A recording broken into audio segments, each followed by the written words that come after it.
Hola, un gusto tenerlos una vez más en una conferencia magistral de Academial Journals 2023 que organiza el Tecnológico de Celaya en el Departamento de Ingeniería Industrial. En esta ocasión, nuestra conferencia magistral está conducida por Guillermo Trujillo. Él pertenece a la corporación de Condumex y su tema es Nearshoring, ¿qué es? ¿Por qué? ¿Y para qué?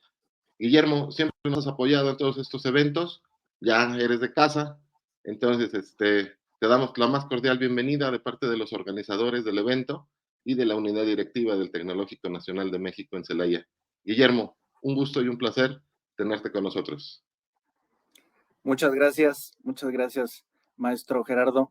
No, el placer es mío. Nuevamente reitero mi agradecimiento por la invitación. Es un placer para mí poder aportar conocimiento, pláticas, conferencias y mi experiencia con el Tecnológico de Celaya. Muchas gracias. Perfecto, maestro Trujillo. Estamos en tu conferencia. Nearshoring, ¿qué es? ¿Por qué? ¿Y para qué? Platícanos. Gracias. Bueno, como bien lo menciona maestro Gerardo, decidí el tema de nearshoring, qué es, para qué y por qué. Estas tres preguntas las voy a responder a través de esta plática donde voy a estar enunciando los beneficios que se tiene a través del nearshoring. Son varios, pero me gustaría de cada uno de ellos plantear el escenario para entender los beneficios que a lo mejor no vemos a primera vista cuando se menciona del nearshoring. Ok, bueno, pues el nearshoring vino más a las redes sociales, a las conferencias, a las pláticas, debido a la pandemia. La pandemia denotó la debilidad y la vulnerabilidad de las cadenas de suministro. Es por ello que muchas de las industrias han buscado el nearshoring. ¿Qué es el nearshoring? Pueden googlearlo y encontrar cientos de definiciones, pero al final del día lo que busca el nearshoring es relocalizar tu producción cerca de tu consumidor. Es decir, un ejemplo bien simple es lo que sucedió con la planta de Kia Pesquera, Nuevo León. Normalmente los vehículos Kia se armaban en Europa, principalmente en Eslovaquia. Bueno, pero si los consumidores están en América del Norte, pues hay que mover la producción más cerca de ellos. Ese es el nearshoring, es llevar tu producto, tu proceso y tu producto más cerca de tu consumidor final. Obviamente buscando beneficios, ¿no? Aquí es donde empieza esta conferencia. ¿Cuáles son estos beneficios? Ok, de entrada uno de ellos pues viene siendo los inventarios. Por supuesto que con el nearshoring los inventarios tienen que reducir, porque no es lo mismo hacer una compra de un producto que lo estás trayendo de la India o de China o en general de Asia a comprar ese mismo producto aquí en Saltillo, en Guadalajara, en Hermosillo, Sonora. Por supuesto que se reduce el volumen, porque tú al comprarlo en Asia tienes que llenar un contenedor que va a equivaler al volumen de 7 semanas, que es el tránsito de ese contenedor. Entonces, de entrada, los inventarios que vas a tener en tu planta se van a decrementar y eso va a generar menos gasto. Otro de los beneficios, obviamente, al tener menos inventario, es que tendrás menos dinero invertido en tu almacén esperando ser usado. Tendrás inventarios óptimos. Otro de los beneficios es que al tener inventarios menores, por no tener un safety stock de un componente que viene de Asia, pues solamente que los metros cuadrados y el cubicaje pues tendrán que ser menor. Entonces, tu almacén podrá compactarse y tener optimizadas las áreas disponibles. También adicional, al tener menos inventario, un almacén más reducido, pues los equipos de manejo tendrán que ser menos. Probablemente ya no usarás montacargas, probablemente serán patines, o a lo mejor de una cuadrilla de 6 montacargas, a lo mejor solamente tendrás que utilizar 4. De entrada ahí estamos hablando de beneficios económicos muy importantes para la industria. Otro de los beneficios que ofrece el nearshoring es que como tienes niveles de inventarios bajos, tienes menos estiva, menos tiempo de ciclado o de rotación de producto, lo cual daña menos los empaques, probablemente por desgaste mecánico. Entonces, tienes menos scrap por cartón, menos scrap por emplaye y obviamente menos rotación de material en revisión en calidad por tarimas colapsadas porque tenían ya 3, 4, 5 semanas esperando ser usados y el desgaste mecánico rompió la caja. Estos beneficios son del rubro de los inventarios. Si se fijan, todos ellos son dinero. ¿De acuerdo? Vamos a un segundo beneficio. El segundo beneficio es la calidad. Y englobo calidad desde el siguiente escenario que les voy a plantear. Obviamente, cuando se suscita un problema de calidad, es decir, que alguno de los componentes que compramos en Asia tienen una característica que no cumplen con el diseño, pues obviamente el proveedor, estando en Asia, ni siquiera está en el uso horario en el que nosotros estamos, y lo único que puede hacer en ese momento es enviarnos a una sorteadora. ¿Qué es lo que hace la sorteadora? Segrega material. No hace un análisis de causa raíz, no contenciona, solamente identifica qué producto es el que no cumple con la característica y lo segrega. Y el que sí cumple con la característica lo certifica. Tan tan. Eso no nos resuelve el problema. Y sigue estando el proveedor en Asia en otro uso horario.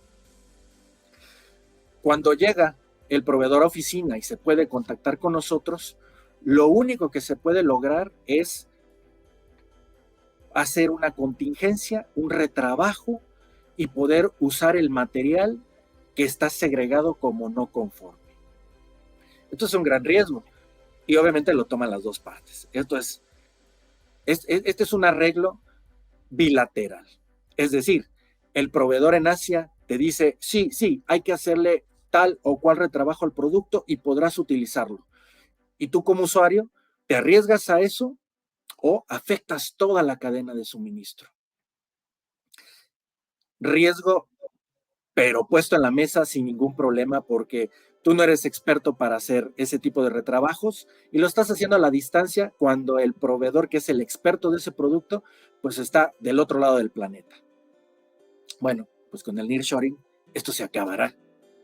Porque obviamente podrá visitarnos en nuestra planta el proveedor del producto para revisar cuál es el problema, detectarlo, hacerle un análisis de causa raíz y corregir en su planta el problema en tiempo real. Con esto se eliminarán los retrabajos con riesgo de que haya una afectación en el usuario final y no tendrá nadie que asumir ningún riesgo ni ninguna responsabilidad, porque la causa raíz la tendrá bien identificada el proveedor, la corregirá en su planta que está en el mismo país donde tú lo estás comprando y en el mismo uso horario. Con esto, obviamente se podrán generar puntos limpios más certeros, es decir, ¿en qué lote se hizo la modificación para monitorear el desempeño del producto? Lo cual, con un producto traído de Asia, será muy complejo, porque traemos material en tránsito, material que está en la planta, material que ya está en el producto final y el nuevo lote con la nueva adaptación en el molde o en la herramienta que sugiere que ya no tendrá problemas de calidad. Todo esto conlleva una complejidad enorme, pero gracias al nearshoring se podrán atacar los problemas de calidad de manera más eficiente y efectiva. Y obviamente pues los tiempos se reducen. Y como los inventarios son bajos, se podrá hacer un cambio rápido. Y si el producto definitivamente no cumple con las especificaciones, pues se tendrá que scrapear. Pero no estamos hablando de lotes altísimos por haber traído inventarios altos por un producto de China. Entonces, ahí viene otro beneficio importante, que también hablamos del dinero. Y fíjate, Guillermo, qué bueno que tocas estos dos temas, inventarios y la parte de calidad. Principalmente en nearshoring, el hecho de que tú hagas un cambio, pues imagínate, comentabas, 7 semanas de tránsito, que es lo que yo no voy a poder cambiar. Exacto. Porque ya lo compré, o sea, ya viene el lote, no hay punto limpio, porque viene el lote en tránsito, 7 semanas.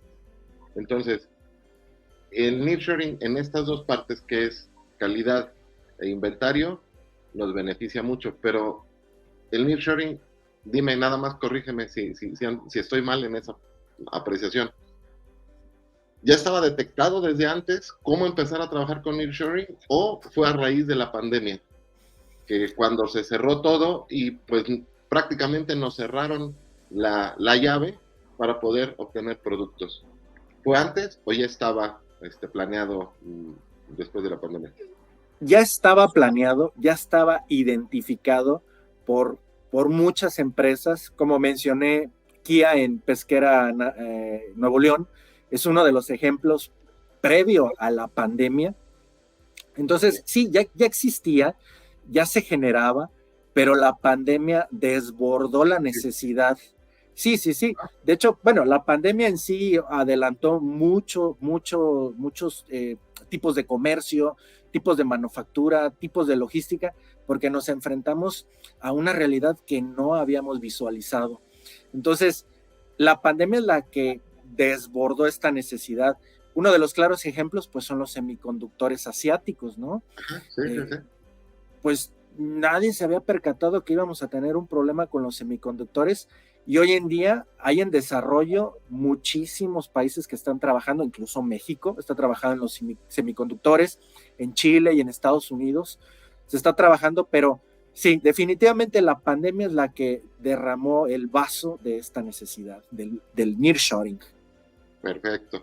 Muchas gracias por aclararme la duda. Voy a seguir entrando a tu conferencia dependiendo de las preguntas que nos estén haciendo por redes sociales y por los medios de comunicación que tenemos en Academia Journal 2023. Perdón por la interrupción. No, con gusto. Adelante, maestro. Continúa. Gracias. Bueno, pues en estos dos beneficios de los que hablo como inventarios y calidad, hay que ser honestos y la parte de lo económico es muy importante. Entonces, si hay un beneficio económico, seguramente será algo que debemos de perseguir y que será algo que debemos de implementar. Entonces, en los inventarios y en la calidad hay un beneficio económico para la industria. Entonces, ahí llevamos dos, que claramente el nearshoring es algo que nos conviene. El tercer punto que les voy a mencionar es el beneficio en la ingeniería. Ingeniería me refiero a los cambios de ingeniería. Todos los productos son 100% mejorables, así como sus procesos.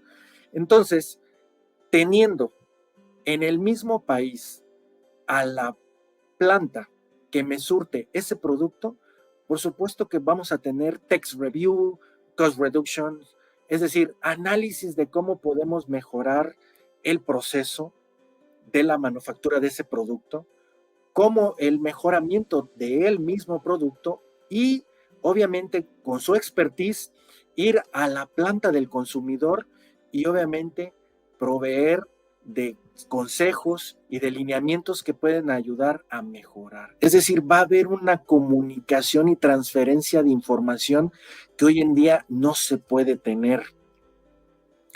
Derivando de todas esta transferencia de información, se deriva en un cambio de ingeniería. Es decir, que un producto de A se convierta a B y que tiene que ser este B? Pues tiene que ser un mejor producto, tiene que ser más robusto, tiene que ser más aerodinámico, más resistente, más fino, con un producto, con una resina distinta, no sé, algo que sea mejor.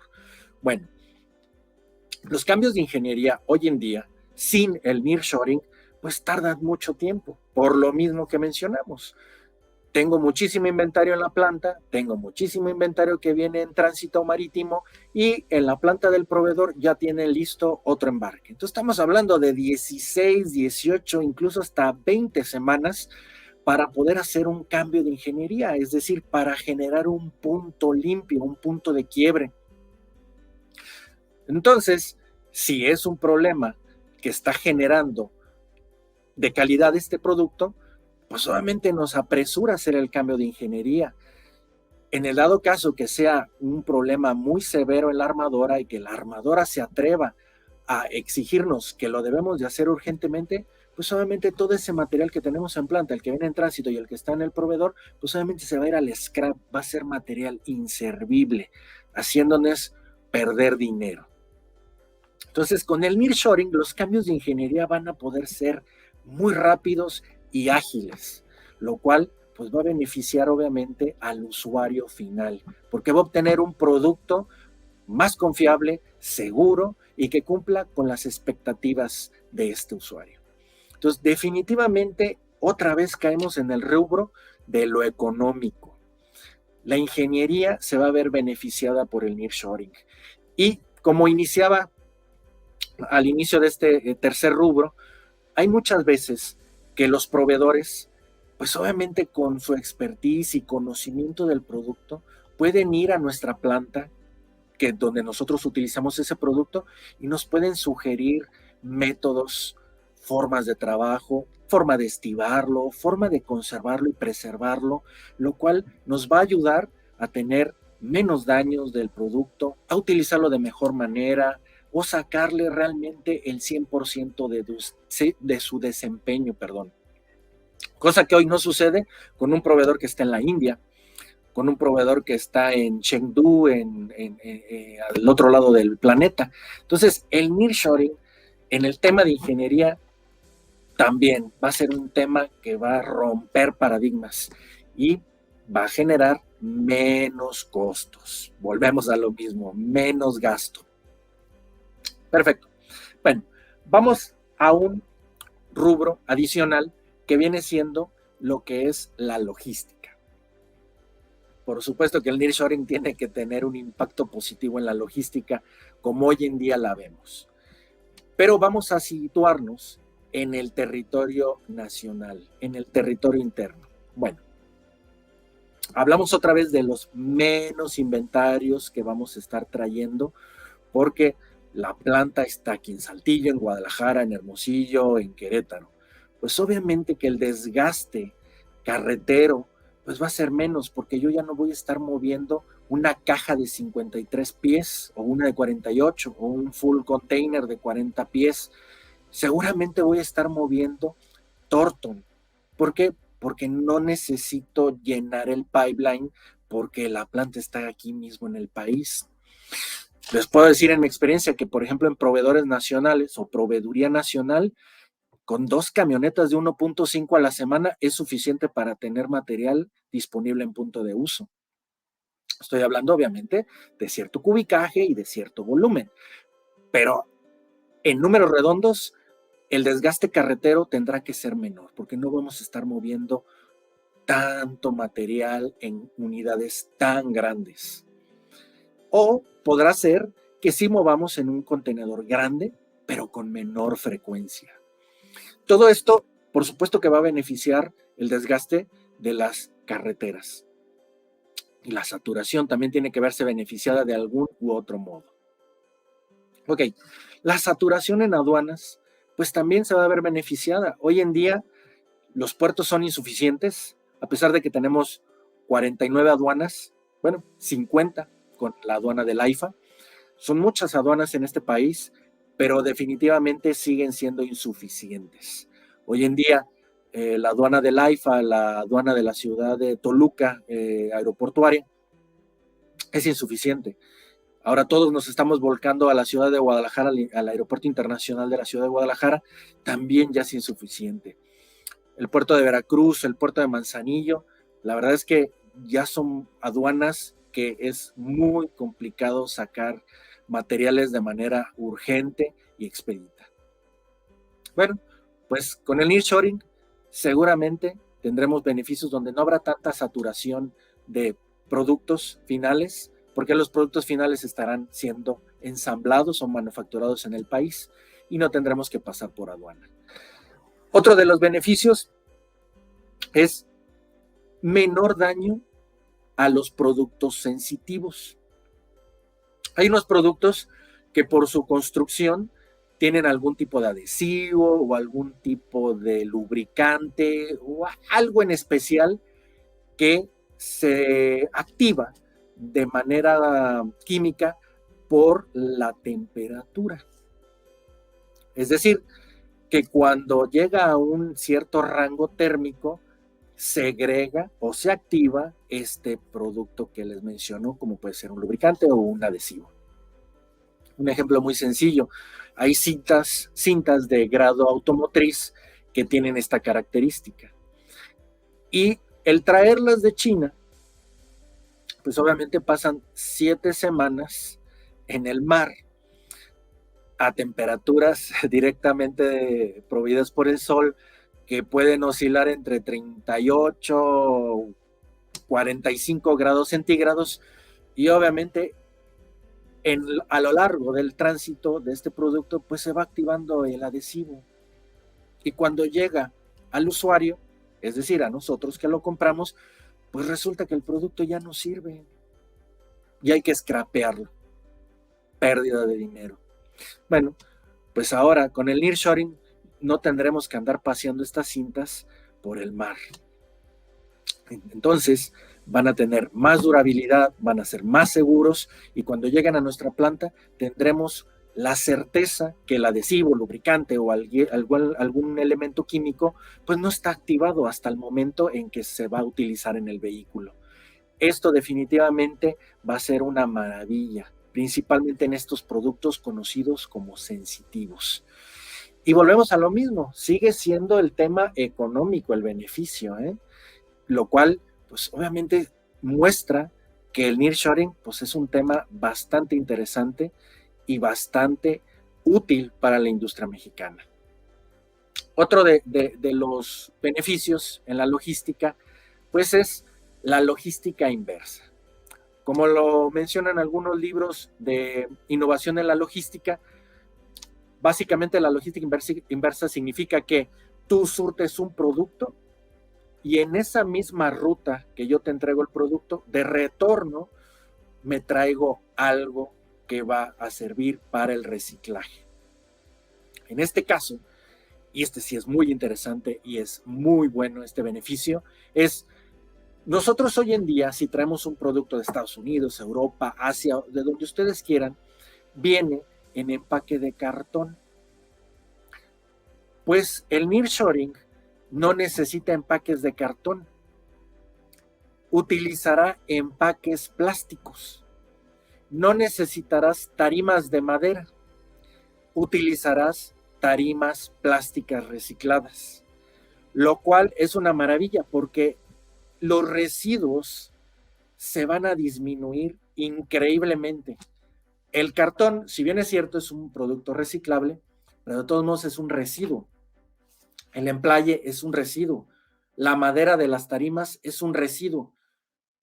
Pero los contenedores de plástico y las tarimas de plástico están garantizadas que van a durar 10 años. Entonces, aquí es donde viene la logística inversa. El proveedor te surtirá en tarimas plásticas y te podrá surtir en contenedores plásticos que llevará hasta tu planta. Tú descargarás y le regresarás las tarimas plásticas que ya no estás usando, que están vacías, y así también los contenedores plásticos, para retornarlos a su planta. Entonces, ahí estamos generando logística inversa y reduciendo los costos de empaque de cartón, emplaye, tarimas de madera, y reduciendo, obviamente, los residuos contaminantes. Esto definitivamente se los aseguro que va a ser un beneficio brutal. Hoy en día, ciertos proveedores nacionales en México ya están adaptados a los empaques de plástico y a las tarimas de plástico. La verdad es una maravilla. No hay desgaste, no hay manera de que se resbalen por ser plástico. Tienen un coeficiente de rugosidad que hacen que los materiales que están sobre las tarimas no se resbalen, colapsen o generen un accidente. Es una maravilla. Entonces, otra vez volvemos a caer en el rubro de lo económico. La logística va a ser impactada de manera muy positiva porque no vamos a gastar más de lo que se necesita. No vamos a generar residuos, vamos a generar menos desgaste en las carpetas de las carreteras y vamos a tener un mejor uso de los recursos. Sin duda, otro punto a favor del nearshoring. Bueno, adelante. Gracias. Fíjate que ahorita que estás tocando el tema de la logística, pues obviamente en el gasto de importación también nos debe de impactar, ¿no? Como ya son productos nacionales fabricados aquí, la integración nacional pues obviamente aumenta y ya no tendríamos que estar pagando lo que son aranceles y eso también reduciría el costo, ¿no? Por supuesto, por supuesto. Ya te vas a eliminar lo que son todos los aranceles, lo que es todas las contribuciones como importador estás obligado a cubrir, las vas a eliminar. ¿Por qué? Porque alguien ya hizo ese trabajo y es tu proveedor nacional. Nacional, correcto. Entonces, no pasarás por aduana, no generarás contribuciones, podrás transitar libremente con una carta aporte amparando el producto que compraste de manera nacional, claro, y todo será legal. Y sí, claro que sí. Sí, y aparte, imagínate que en el pedimento, en la carta aporte, viene mal especificado, no sé, el contenedor, y pues va de regreso, ¿no? Es correcto. O lo tienes que sortear para pasarlo de una caja a otra. Exactamente. La verdad es que la parte de el tema aduanal, la verdad es que se ha vuelto muy complejo a últimas fechas por la saturación y obviamente por nuevos decretos que se han ido agregando. Las cuotas compensatorias para temas textiles se vuelve más complicado. Entonces, un error en la fracción arancelaria, un error en la omisión de algún uso o función del producto, la verdad es que te metes en un problema, pero importante, ¿eh? Sí es un riesgo muy grave la importación de productos de manera incorrecta. No quiero decir ilegal, sino de manera incorrecta. Porque algún errorcito es el que te va a impactar. Exactamente, y puedes llegar en un procedimiento de administración en materia arancelaria, que es el PAMA, y te pueden meter en un problemón a ti como importador y la patente del agente aduanal. O sea, te metes en un problema serio, y te pueden retirar del padrón de importadores y te quedas sin negocio, ¿eh? Sí. Perfecto. Y con esto del nearshoring, pues obviamente evitas todos estos potenciales riesgos que te puedas meter por importar productos. Se ve muy importante y muy, muy potente el beneficio del nearshoring. Sigamos escuchando más sobre este tema del nearshoring. Gracias, Guillermo. Bueno, pues por último, quisiera mencionar otro de los beneficios. Y este beneficio es el ambiental. Por supuesto que hay un beneficio ambiental. Obviamente, todas las empresas deben de estar certificadas en ISO 14001, que es la norma ambiental, y obviamente las regulaciones de este país. Pero la verdad es que el nearshoring va a llevarnos a otro nivel en el cuidado del medio ambiente, en el del respeto al medio ambiente. Y ahorita, hablando del medio ambiente, pues me voy a regresar a los beneficios que estuvimos abordando en minutos pasados. Hablábamos de los contenedores de plástico, pues ese va a ser un beneficio importante porque ya no vamos a generar residuos como son el emplaye, el cartón y obviamente las tarimas de madera. Otro de los beneficios, pues obviamente es la parte de que como no tienes tanto inventario, el producto no está esperando tanto tiempo en ser utilizado, entonces no va a tener tanto daño mecánico el empaque que está resguardando este producto. Entonces habrá menos scrap. El scrap, entendamos que es un producto que no sirve para nada, no es útil para nuestro proceso, por lo cual hay que desecharlo. Entonces es residuo contaminante. Esto se elimina con el nearshoring porque hay menos scrap por calidad, hay menos scrap por desgaste mecánico de los empaques en el inventario, hay empaques de plástico, hay tarimas de plástico, hay menos uso logístico por unidades grandes, por cajas de 53 o de 48, si no utilizamos ahora tortons, o seguramente utilizamos rutas lecheras que eficientizan nuestra logística, o incluso, como les mencionaba, a lo mejor estamos utilizando camionetas 1.5 que son mucho menos pesadas, menos contaminantes y pueden generar, obviamente, menos impacto al medio ambiente. Otro aspecto del ambiental, pues es lo que les mencionaba, el scrap también de los cambios de ingeniería, pues solamente se van a ver minimizados. Calidad van a ser también muy pocos y los empaques pues solamente van a ofrecer una gran ayuda al medio ambiente al no generar tanto cartón, tanta madera, tanto emplaye, tanto producto dañado, tanto producto inservible, tanto producto que no va a ser útil para el proceso. Si se fijan, pues obviamente los anteriores beneficios que mencionaba caen en el ambiental. Ahí está bien, puede ser de manera de multas que nos vamos a ahorrar algún dinero, pero hay que ser fríos en el sentido del ambiental. Hay que preocuparnos por nuestro planeta, cómo lo cuidamos y cómo lo respetamos. Entonces, este último beneficio, pues obviamente es más relacionado hacia cómo el nearshoring puede apoyar al cuidar a nuestro planeta, a mantenerlo y a hacerle el menos daño posible. Bueno, estos son los beneficios que yo identifico como usuario final de productos de importación que no están manufacturados en este país. Podrá haber otros, pero para mí son unos beneficios que realmente son importantes para la industria, principalmente económicos y ambientales. Y por último, me gustaría hablar de un beneficio que obviamente engloba todos estos que acabo de mencionar. Y es que estamos en una oportunidad de oro para posicionarnos como una potencia manufacturera.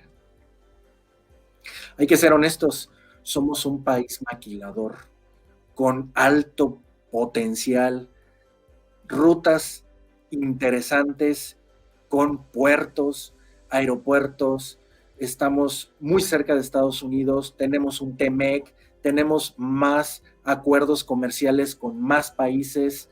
La verdad es que necesitamos trabajar y alinearnos para este tan mencionado nearshoring y con tantos beneficios que nos va a ofrecer. Y tan solo hay que recordar que en el 2000 China, ¿y por qué hablo de China? ¿Por qué voy a hablar de China? Y esto es bien simple. Si nos queremos comparar, hay que compararnos con los grandes. Y China es un gran país y es un gran jugador en la manufactura. Y no nada más estoy hablando automotriz, es un gran país manufacturador. Bueno, en el 2000, China era el 8º productor de automóviles a nivel mundial. En el 2022, 22 años después, en el primer lugar está China. con 26 millones de autos anuales. Es una locura lo que hacen los chinos y lo que construyeron en 22 años. ¿Y cómo lo construyeron? Adivinen, con el nearshoring. Entonces, nosotros tenemos una oportunidad muy importante. Tenemos de vecino a Estados Unidos con un TEMEC, tenemos un gran país, talento, capacidades, y lo que necesitamos hacer es alinearnos a lo que hizo China en estos 22 años. Hoy en día, México se encuentra en el 7º lugar con 3.5 millones de autos fabricados de manera anual. Son 23 millones de autos anuales más lo que fabrica China contra nosotros. Es una locura, pero lo lograron a través del nearshoring. ¿Qué necesitamos hacer nosotros como país para obtener estos beneficios de los cuales hablé?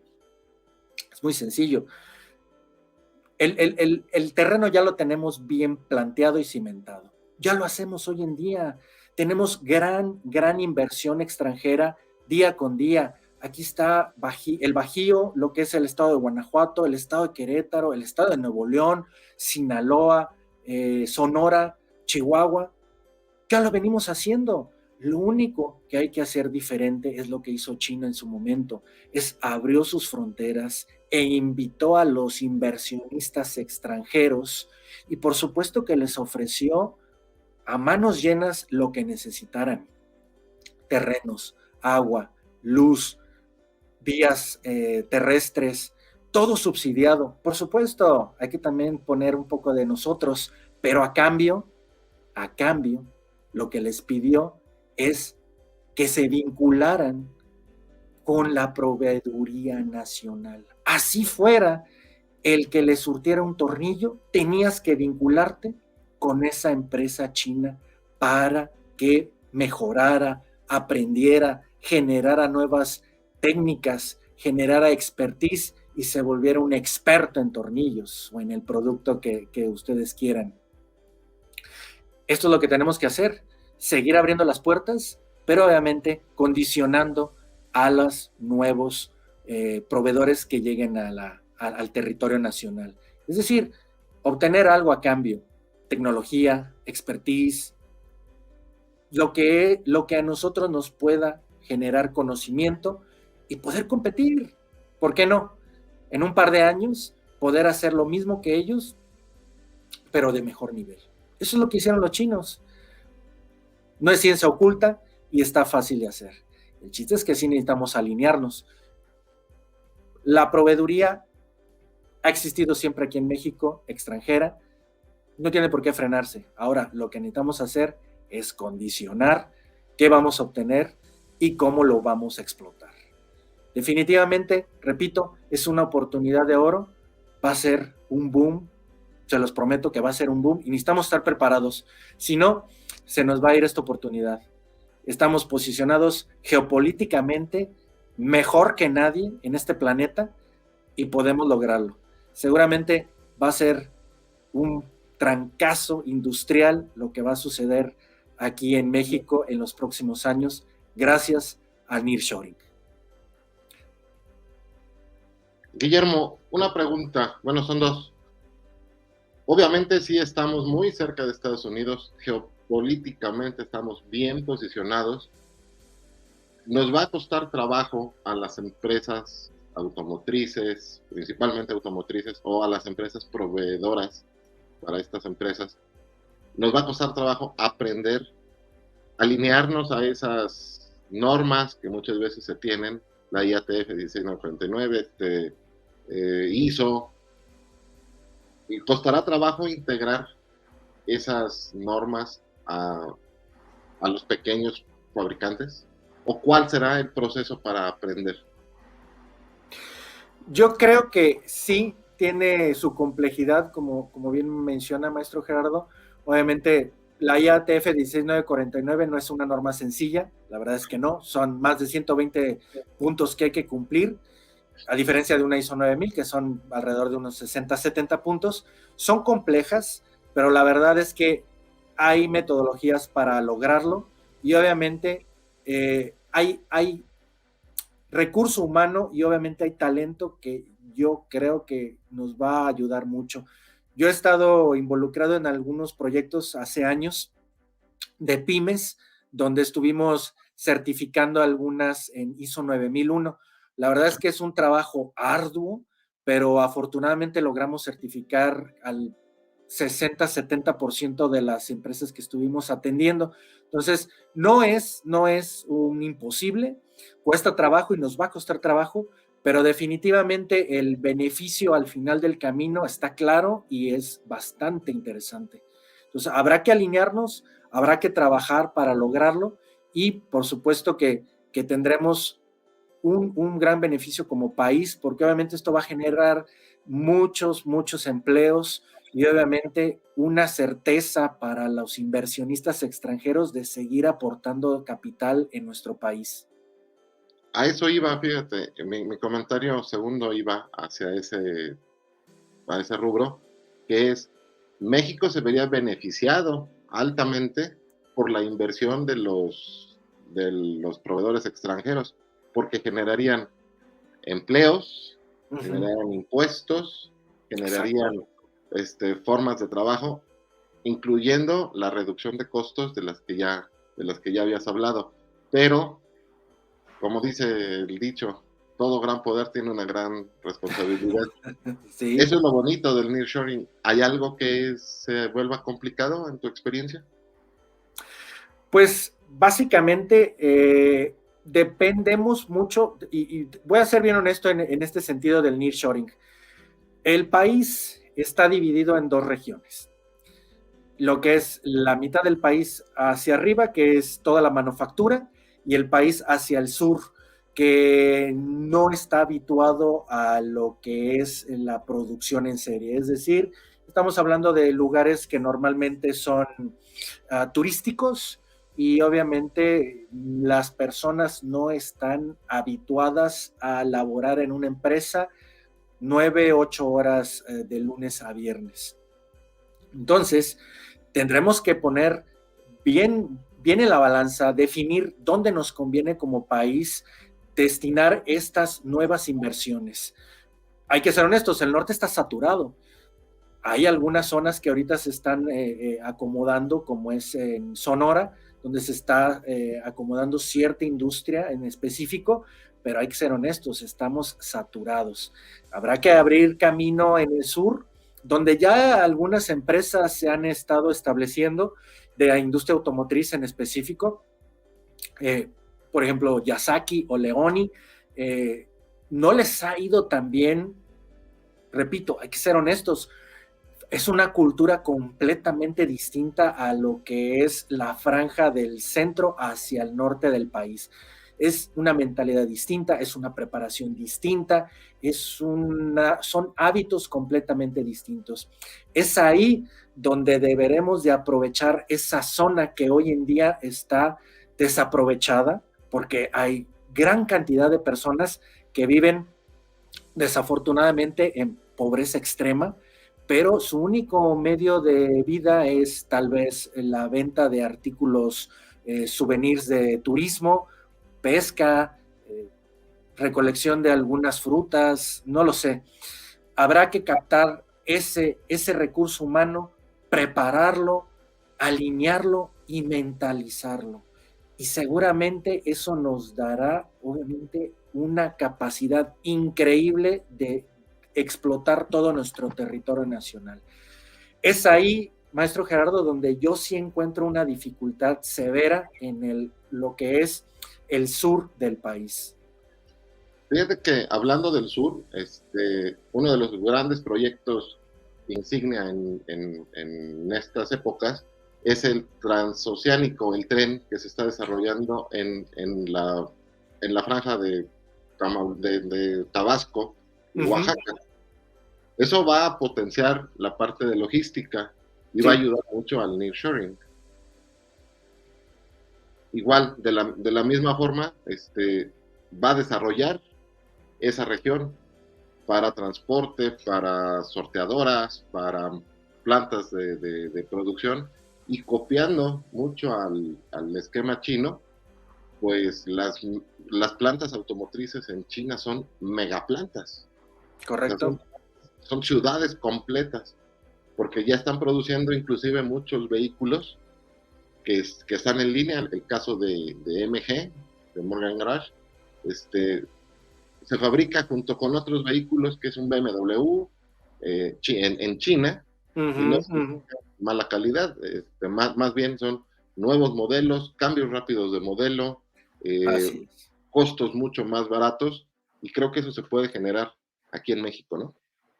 Por supuesto, pero por supuesto. Yo creo que de verdad es una gran oportunidad como país la que tenemos enfrente y debemos de aprovecharla, pero sí, necesitamos trabajar para apretar algunas tuercas que seguramente son las que necesitamos tener listas para enfrentar el nearshoring y aprovecharlo. La verdad es que es muy importante que nos alineemos y estemos preparados para esto. Va a suceder, es un hecho. Ya lo que es la globalización llegó a su tope. Ya nos dimos cuenta en la pandemia que no podemos seguir así. Si nos queremos cegar y pensar que esto se va a componer, la saturación de los puertos y aeropuertos, la falta de contenedores, obviamente los cambios climáticos, los conflictos bélicos como la invasión de Rusia en Ucrania, como hoy en día lo que está sucediendo lamentablemente en Israel y con los palestinos, por supuesto que lastima la logística y lastima las cadenas de suministro en costos y en tiempos. Entonces, no hay manera de que no estemos esperanzados a que el nearshoring nos vaya a solucionar este tipo de problemas. Por supuesto que lo va a hacer. No podemos cegarnos y seguir trabajando como lo venimos haciendo hoy. Tarde que temprano vamos a tener una afectación. Y obviamente pues hay mucha industria que va a salir beneficiada de este nearshoring. Hoy en día yo les hablo de la industria automotriz porque es donde yo participo, pero obviamente hay sectores clave que están clavados de lo que va a suceder con el nearshoring. Uno de ellos son minerales, medicina, dispositivos médicos y la automotriz, pero por supuesto que va a ser un gran beneficio. ¿Y para qué queremos afectar, por ejemplo, al sector farmacéutico o dispositivos médicos? Imagínate, no hay por qué arriesgarnos en afectar esta industria tan importante. El nearshoring va a seguir promoviendo estos productos a un menor costo, con mayor rapidez y con mayor calidad. No hay más que hacer que ponernos al día, hacer la tarea y estar listos para que el nearshoring venga a nuestro país. Ok, sí, nearshoring. Entonces, respondiendo a las preguntas iniciales, ¿qué es, por qué y para qué? Nos queda, después de esta plática que tuvimos contigo, nos queda muy claro que el nearshoring es dinero. Correcto. ¿Sí? O sea, básicamente. O ahorrar dinero o eficientar el recurso con el cual se hacen las cosas en el territorio nacional. ¿Y eso le pegaría a México o también se están viendo otros países, por ejemplo Sudamérica o Canadá? Por supuesto que muchos países quieren una rebanada de este gran pastel, maestro Gerardo. Honduras es un país que desafortunadamente pues ha sufrido algunas afectaciones por algunos huracanes, por su posición geográfica. Este año me tocó visitar Honduras a un proveedor que tenemos localizado allá y la verdad es que están creciendo de manera exponencial, ¿eh? Tienen un parque industrial de capital norteamericano que se encuentra en una ciudad llamada Quimistán, cerca de San Pedro Sula, como a 50 kilómetros.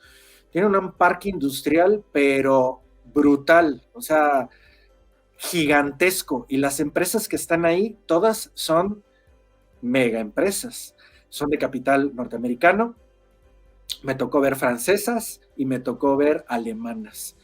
Y empresas grandísimas. Entonces, hay varios competidores que se quieren formar, como es Honduras, como es obviamente Canadá, y algunos otros países que se pueden sumar, que están en Centroamérica y obviamente también en Sudamérica, como lo es Brasil, que es un país muy fuerte, con mucho recurso, mucho talento, y ellos también ya están en este tema de la automotriz y del Tier 1, Tier 2, Tier 3, tienen años trabajando, tienen mucha experiencia. Entonces, no estamos solos en esta competencia, no nos vayan a ganar el primer lugar, ¿eh? Sí, eso es algo muy importante que como México, como país, nos tenemos que poner las pilas y obviamente visualizar esa oportunidad tan grande que se tiene, ¿no? El mercado está ávido y necesitado de las partes, de fabricación, y pues obviamente estamos geográficamente aquí en Guanajuato posicionados en un punto estratégico. Tenemos el corredor industrial automotriz desde San Juan del Río hasta Aguascalientes, inclusive subiendo hacia San Luis Potosí. ¿Esa es la zona de injerencia del nearshoring o de los proveedores venirse para acá? ¿O lo tendrá que negociar cada estado o tendrá que ser una estrategia a nivel nacional? Yo creo que puede ser una combinación de la negociación y la estrategia que el proveedor quiera tomar y junto con el Estado. El nearshoring, la base es la externalización de tu proceso a un lugar donde se encuentre el consumidor final. Básicamente, los libros mencionan esta definición, pero bueno, es fácil, yo necesito estar cerca de mi consumidor, llevar mi proceso cerca de mi consumidor final. Ellos obviamente puede ser el 100% de su proceso, puede ser su proceso, es un porcentaje, no lo sé, eso tendrá que definirlo el proveedor en base a un análisis de mapeo de valor. Los mapeos de valor, hay departamentos enteros en los corporativos donde determinan, obviamente, dónde nos convendrá, dónde puede ser más funcional. Obviamente este país es más seguro, este país la mano de obra es confiable, es barata, tiene buenos impuestos, bla, bla, bla. Eso será por parte del proveedor. Pero una vez que ellos encuentren la necesidad de situarse en México, es donde yo creo que el gobierno sí tendrá que entrar a negociar dónde será la mejor opción para localizarse. Repito, lo que es centro y norte, ya estamos entrando en una saturación importante, incluso de recurso humano ya no hay tanto, y el tema de espacios también se está complicando. No digo que no haya, sí lo hay, pero habrá que planear de cuánto estamos hablando y cómo va a ser la afectación. Entonces yo creo que va a ser tema de dos, la necesidad y el mapeo de valor del proveedor y obviamente las opciones que tengamos en el país, estados, zonas, corredores, tendrá que conjuntarse y tomar la mejor decisión. Porque también no queda de lado el compromiso y la responsabilidad de situar a estos nuevos proveedores en las zonas que generen menos impacto. Menos impacto me refiero consumo de agua, obviamente, que no desbalancee la población activa laboralmente hablando, para que no vaya a llevarse personal que ya esté trabajando en Kia, se los lleve la nueva proveeduría y luego llegue otra empresa y le quite a Navistar. Entonces, que se estén robando talento. Tendremos que ser muy inteligentes en qué opciones le vamos a brindar a estos nuevos proveedores para que no sea un desastre. Eso también va a ser muy importante, que tendremos que ser muy responsables en qué les vamos a ofrecer, qué zonas son las que les convendrá y nos convendrá como país para no desestabilizar la economía como hoy en día la tenemos. Claro, por ejemplo, la entrada, me queda claro la entrada de Tesla a la parte de Nuevo León, pues va a desbalancear, porque obviamente sueldos, salarios se tienen que modificar al nivel que tiene Tesla. Correcto. Quería en Kia o General Motors, que también tienen ahí en Saltillo, y va a haber un gap de diferencia en salarios, ¿no? Exactamente, entonces justo por eso es que habrá que ser muy inteligentes en qué vamos a ofrecer para no desestabilizar.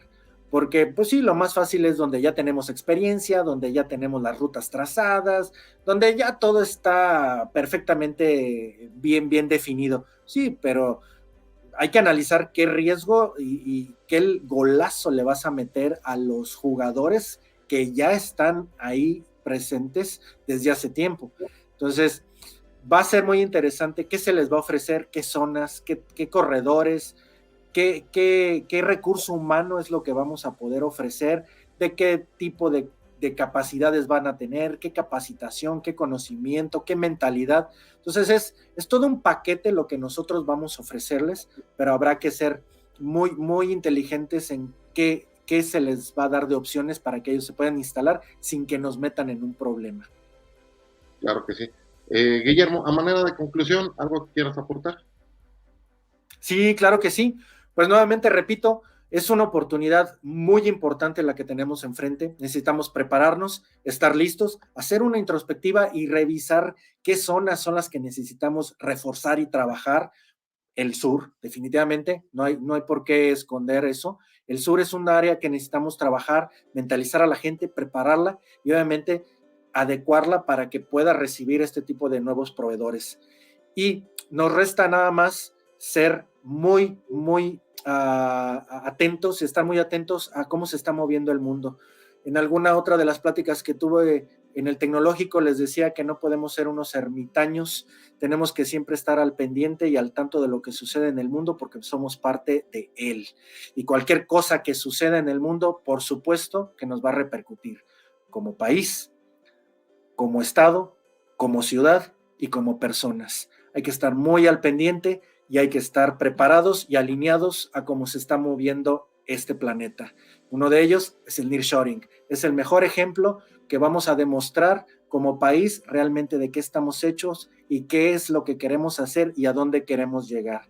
Ojalá les haya gustado esta plática. Para mí, como siempre, es un gusto aportar para el Tecnológico de Celaya conocimiento y estas pláticas tan interesantes. Muchas gracias, maestro Gerardo. No, gracias a ti, Guillermo, muy interesante, muchas cosas nuevas que a lo mejor yo desconocía y también nuestros participantes van a estar muy interesados en este tema de nearshoring, porque también ya lo deben de estar viviendo, si no en la academia, en sus trabajos o en sus investigaciones. Pero voy a hacer a modo de comercial, Guillermo, si me lo permites. Sí. El Tecnológico de Celaya está estrenando una carrera nueva, que es el semiconductores. En semiconductores, obviamente, porque en México se encuentran unas minas de litio y que van a ser explotadas como parte de la estrategia del gobierno federal, pues el tecnológico, viendo ese futuro, abre y promueve la carrera de semiconductores. Pero también el haber encontrado litio o gran cantidad de litio, México se va a convertir en un polo de generación de baterías, de electromovilidad, y va a ser muy atractivo para otro tipo de empresas. ¿Tenías algún conocimiento ahí de esa parte de electromovilidad de empresas? Por ejemplo, en China está BYD, que es la fabricante única de baterías de litio. Entonces, si tenemos la materia prima, pues yo creo que seríamos atractivos, ¿no? Por supuesto. No, claro que sí. De hecho, como bien indica maestro Gerardo, aquí en México las minas de litio, pues la verdad es que van a ser un recurso, pero muy importante. El hecho de que en esta década China se haya propuesto la renovación de su parque vehicular de motor a combustión interna eléctrico es algo que muchos países se están planteando como objetivo. Estados Unidos, obviamente, tiene dos vertientes muy importantes, ¿verdad? Quiere renovar su parque vehicular eléctrico por el hecho de no depender del petróleo, claro, porque pues no tiene muy buena amistad con los que poseen este preciado líquido en Medio Oriente. Entonces, quieren acelerar este cambio y este cambio también obviamente se va a dar. Y quien tenga el litio va a tener poder, obviamente, en este mercado. Y afortunadamente México, pues, al tener esta materia prima se vuelve, como bien indica, pues obviamente un jugador importante en esta ecuación. Y la carrera de semiconductores en el tecnológico, regresando un poquito al comercial, sí, por ahí vi en redes sociales, la verdad que qué interesante, y justamente de eso es de lo que hablaba, de cómo nos vamos alineando a cómo se va moviendo el planeta. No podemos quedarnos rezagados, no podemos quedarnos en lo que funcionó hace 20 años. Tenemos que alinearnos a lo que está sucediendo hoy y a lo que va a suceder mañana. Entonces, el tecnológico, pues, súper bien en esta estrategia de esta carrera de ingeniería en semiconductores, que seguramente va a aportar muchísimo en un futuro muy cercano, porque hacia eso nos estamos moviendo, hacia eso se está moviendo la industria. Sí, sí, sí.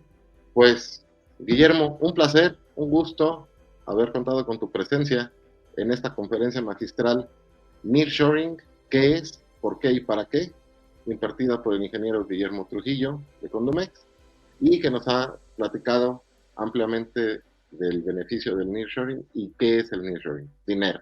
Vamos a dejarlo en esa parte, que es dinero, ahorro de recursos y la optimización de recursos.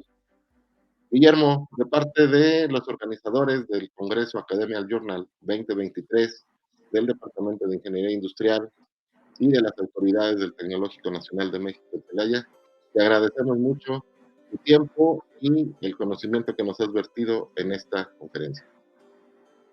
Muchas gracias, maestro. Gracias a ti, y estamos al pendiente porque se vienen más congresos, se vienen más invitaciones, y esperemos siempre contar con todo tu apoyo y toda tu experiencia. Con mucho gusto. Hasta luego. Hasta luego.